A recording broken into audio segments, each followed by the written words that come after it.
Todd Meisner. Thank you so much for doing this. Nice to meet you. I want to settle this once and for all. Is it Porsche or is it Porsche? Porsche. Porsche. So this particular car is a 1959 Porsche 356A? A, correct. Okay, and it's a convertible D. D. And I want to, first of all, compliment you. What a beautiful car. Well, thank you. How long's it been in your life? The car, I bought it in Michigan, 1985. And so that means it's been in my life for almost 40 years. So in 1985, there was no internet, so how did you source it? You may have heard of the Porsche Club of America, but there's also a 356 registry. It's another club that just deals specifically with the 356s. I joined that club and just basically was looking in the for sale ads in the back of that magazine. And then I managed to talk my father into buying it with the deal that, okay, you buy the car, I'll do the work on it. So I'll trade my labor and you supply the cash. Okay. Because he had money, I didn't. So that's the way it went. We bought it, I stripped it down. It took me about 4 years before I got it ready to go. Like, I did the work on the undercarriage. I welded the parts you can't see, really. Right. Then it went to a body shop who did the exterior panels. And I was lucky to find somebody who had just started a business in Halifax at that time that actually did metal work.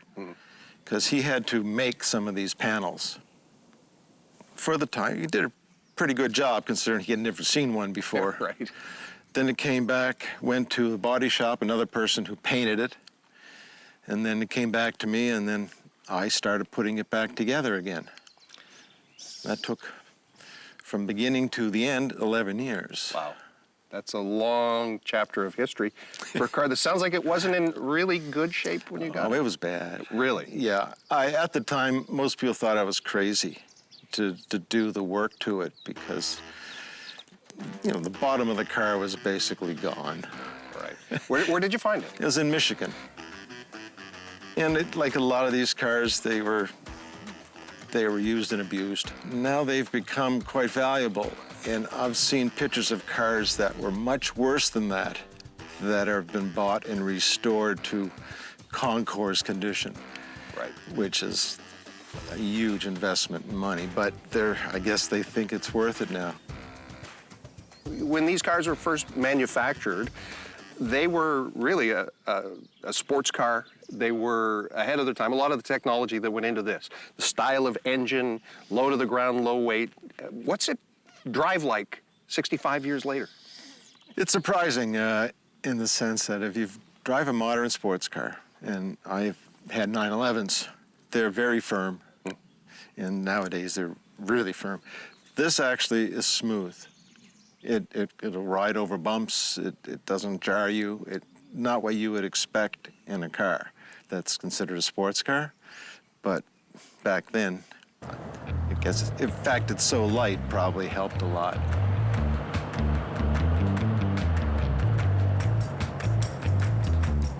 There's not a whole lot of body roll, which is not a surprise. Rear engine, mid-engine. Seems well balanced, and that's again that flat engine down lower to the ground. It's still got the swing axle that was in the Volkswagen Bugs. Okay. So as you're going around a corner, if you're really going around hard, the wheels tend to, the rear end jacks up, and it's not good. But they put you can get a camber compensator they put on cars that they're racing. It's sort of like a sway bar in the sense that it connects to both sides, but it's made up more like a leaf spring. Right. And somehow it keeps the car from jacking up on itself. Like I said, somehow they got a car that very humble origins and made it handle quite well. There's not a lot here, but I guess that's kind of, well, period correct, because it is from 1959. Yeah, and again, part of the model is very just simplistic. They wanted to get light as possible. Now, there's a little thing in front of the gear shift, a little knob on it. What is that? That's the heat. That's your heater.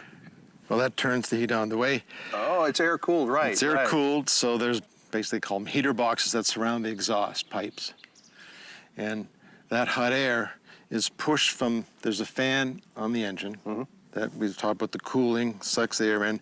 Some of that hot air is blown down through those boxes and then blown up to the front of the car. And it comes in either, if you look down on the sides, you can see like a little sliding door. That's the heat on the bottom and then up on top. And there's no way to control which goes where other than to shut the door on the side and then it comes up to the top. But it's not a car you'd want to drive in the cold. I was going to say, this is a fair weather car. Yeah. In Europe, they had gas heaters, Right. which made them usable. But in this one, I've seen pictures of people driving these cars through the mountains in the snow, and the guy is basically, he's got a scraper going on the windshield inside while he's driving it. Part of why this car is considered a sports car, it was the power to weight ratio, because it, by today's standards, doesn't have a lot of power. No. Like, I think when it came off the factory floor, it would have been about 65 to 70 horsepower, perhaps. Yeah, it was rated at either 60 DIN or 75 SAE. Right. SAE is what we're used to in North America. So that's pretty low. But again, it weighs less than 2,000 pounds. Yeah. So it moves, I'm assuming it moves quite quickly and it is quite nimble. Yeah, it definitely is. It's everything is very direct in it. Analog. It's all, it's, Oh, yeah, you don't get feel much more analog. You feel everything. So we can roll the windows up? It won't help. But you can. It's okay. It means nothing. It means, all right. It's a big wide open space. Yeah.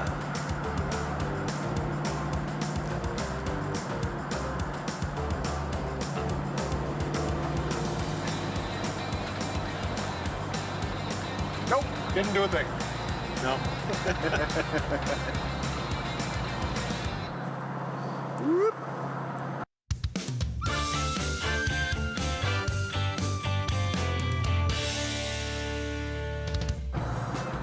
Like I mentioned, that was one of the things they added to this car from the Speedster. So the difference were, well, you said that steering wheel is not original. No, the difference between the Speedster and the convertible D was the taller windshield, the roll-up windows, Right. the door pockets. Like the Speedster had no pocket at all. The seats, they just had like fiberglass shell seats. These are the seats out of the regular cars, so they're more comfortable and more padding. Right. And the top was different, obviously, because it had to match the new windshield. That was basically, they just made some changes to it, which made it a little more comfortable, which Right. is why I picked it as my ideal one. I love the look of the car. Yep. When the car was finished, it was used in a movie. Right. After that, we only drove it for, we're guessing, 3 to 5 years. Then, I guess my parents lost interest in driving it. My son got involved in hockey. So the car ended up being stored for like 20 years. Really? It just sat. And it wasn't until 2021, during COVID, basically, we said, let's get this thing out and rolling again. I did some more work to it. Finished some things that had never been done. And what's sort of, I find interesting, is that there are more parts available now than were available then. And what are available are better quality. Because of the value of the cars, it's now worth it for people to make them. They can sell them and the people will buy them and they can charge a premium for them, but at least you can get the parts. Right. So I did some upgrades to it, and then I learned a lot more about the car. You know, internet was Well, yeah, there wasn't didn't really exist. I mean, I got to help put it together. I'd get Polaroid shots from people. You know, the little ones you develop instantly, right? And Yeah. so they're not very good quality, and I'm there trying to figure out how to redo this car from those pictures and using information from the car club, the 356 registry, is invaluable. But I had never seen one before I did it. So it was... You taught yourself. It was a learning process. I'm surprised it turned out as well as it did, actually, because it could have gone wrong in so many ways. Well, sometimes having just enough knowledge to get yourself into it means you didn't have enough to get you totally into trouble. I guess that's one way to look at it. Did you get to see any of the movie shoot? It was, what is it? Love and Death on Long Island. on Long Island, which Nova Scotia was a stand-in for Long Island. Yes. And they filmed it down on the South Shore? Most South Shore, yeah. In Halifax as well. Everything from, what was that, the Esquire Motel was in it, and out in the Bedford Highway, and it was out in Lawrencetown Beach, and they were all over the province, wherever they felt they could get a... And right now I'm sitting where Jason Priestley's dog sat. Yeah, that's right. You didn't have a problem with the dog in the car? I didn't know it till after. I sort of freaked out a little bit. Yeah. 1,331 of these cars built in 1959. Correct. That's not a lot. No, and technically it is, of the production Porsches, it is the lowest volume one they ever made. They changed the design just after this one. Yes. And was it even, I think it was even halfway through the model year, wasn't it? Or partially Well, into it? this was an A model, which they built from about 55 to 59. Then in 60, they changed the fenders. They raised them up, similar to what you're used to if you're familiar with a 911. Okay. And changed the bumpers, brought them up. The body changed quite a bit in look. That became the B series. Right. And this version of that, in the B series, they called it a Roadster. Didn't sell very well, and so they discontinued it. So it didn't even make it a full year. So that's why they sold less of the Roadsters than this, but they didn't, since it wasn't built for a full year, Right. it's not considered a full year production Okay. model. So that explains what I was reading about. Yeah. So what is under this hood or bonnet if you're British? Well, I'll show you. Okay. Oops, down here. There goes that sucker. Now with a modern There car, we there's go. a double latch system. Does this have a secure double latch system in order? Okay. It did. Right. Okay. Whoa, that's tight. Oh, doesn't give you much of an opening, but gas tank. Right there in front of you. And you have to open up the hood to gas it up. I don't know if you noticed the way the hood lifts up. It has like a star wheel catches in the back. Okay. You lift it up, the wheels move, and you let it down gently, and it stays. To put it down again, you have to lift it up to disengage it, and then put it down. A lot of these cars, if you let somebody else gas it, They want to push they it would down? just push it down, and then you end up with a nice bent hood. But the rear is the same way. Okay. It's just, I don't know, the typically German mechanism that's over-engineered, you know. Could have been a prop rod, would have done just as good a job.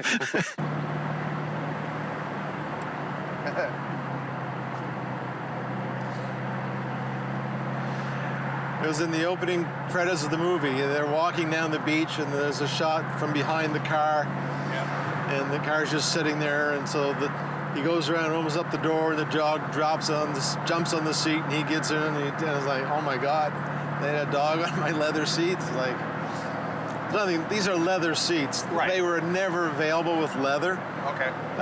Because in an open car, like, these cars got wet from the factory. They were never waterproof. They Right. just, so they came with rubber mats on the floor. Yep. And you just sort of let them dry out after you got caught in the rain.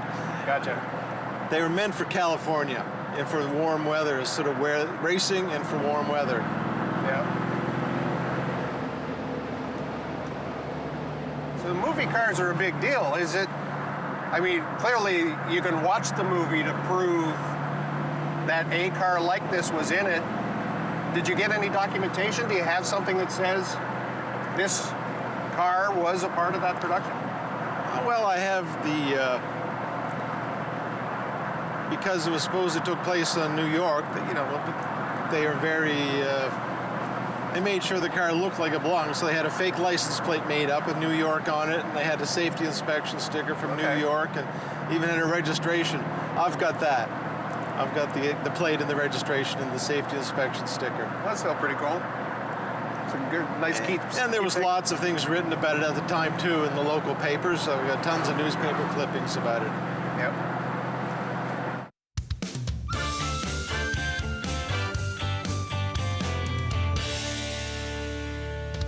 So here you have the back of your car, and obviously it's air-cooled. This is ventilation, or not really a radiator, but it lets the heat out.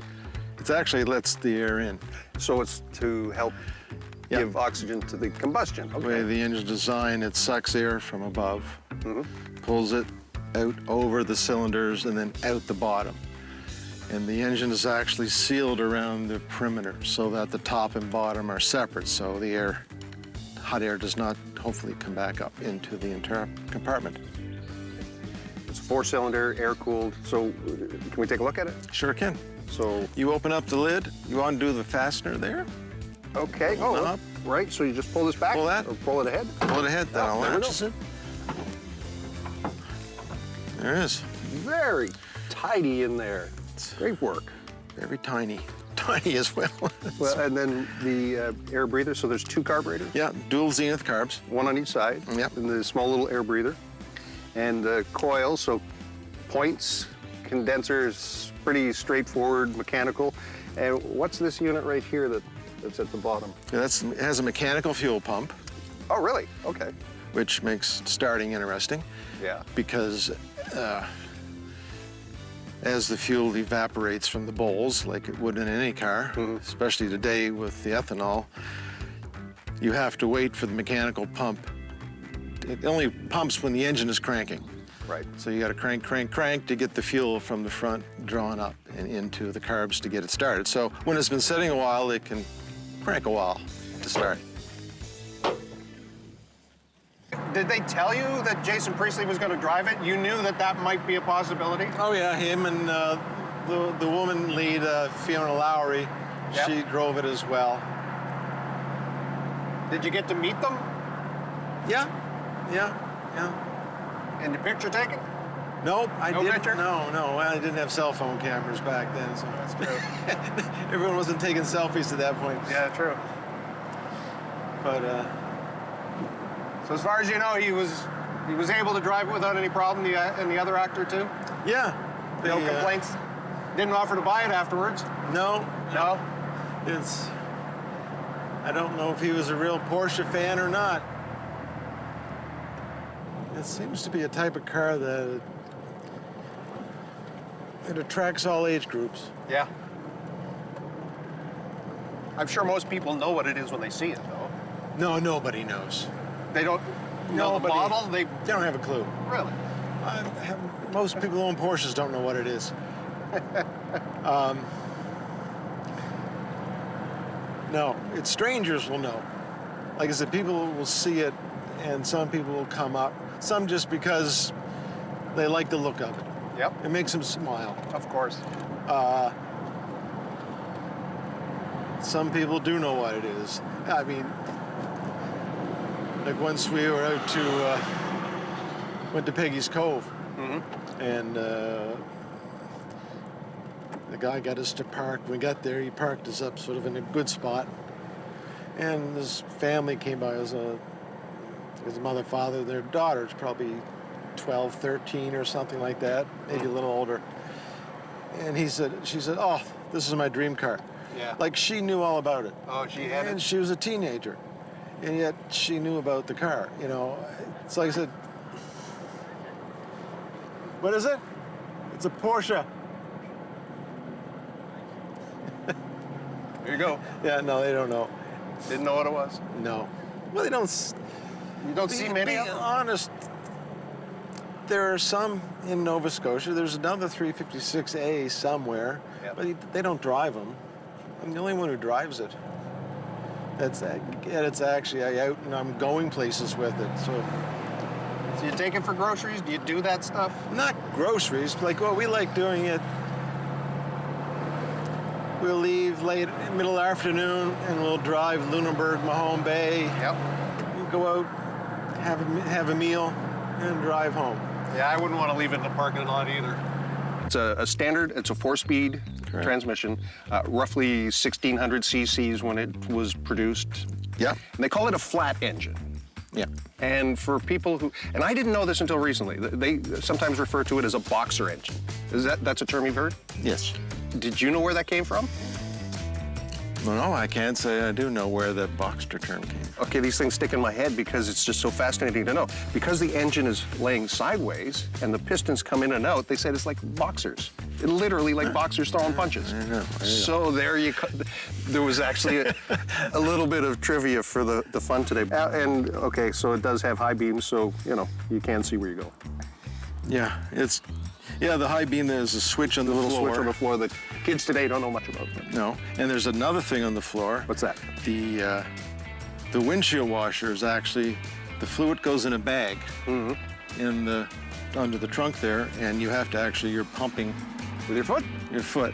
It's a pump that's what you're actually pumping, and that pushes air through the bag, and it squirts the water Right. through these little, and not a great system. Oh, well. It's a fair weather car.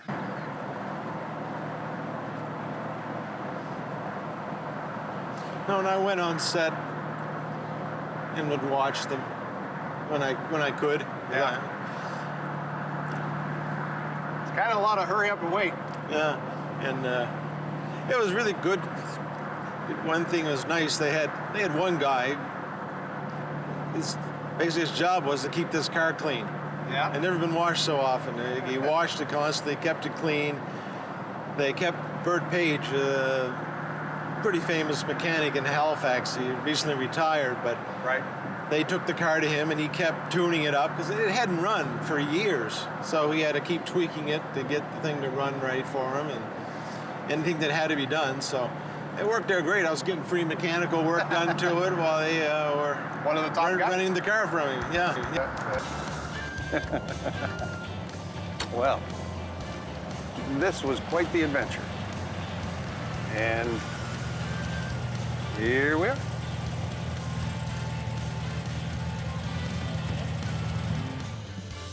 Well, Todd, I very much enjoyed being your passenger today. Happy to ride shotgun, and this has been quite an adventure, and I really, really love your car. Oh, thank you. I'm glad you enjoyed it. And I can see why this has been part of your life for so long and will continue to be a part of your life for years to come. I would certainly hope so. So now when people see you on the highway or see you on the back roads or see you on the number 3 and they recognize the blue car and they give you a wave, maybe there'll be a little piece of me still in the seat. Well, not really, not really, but no, thank you so much for this. It's been a real treat.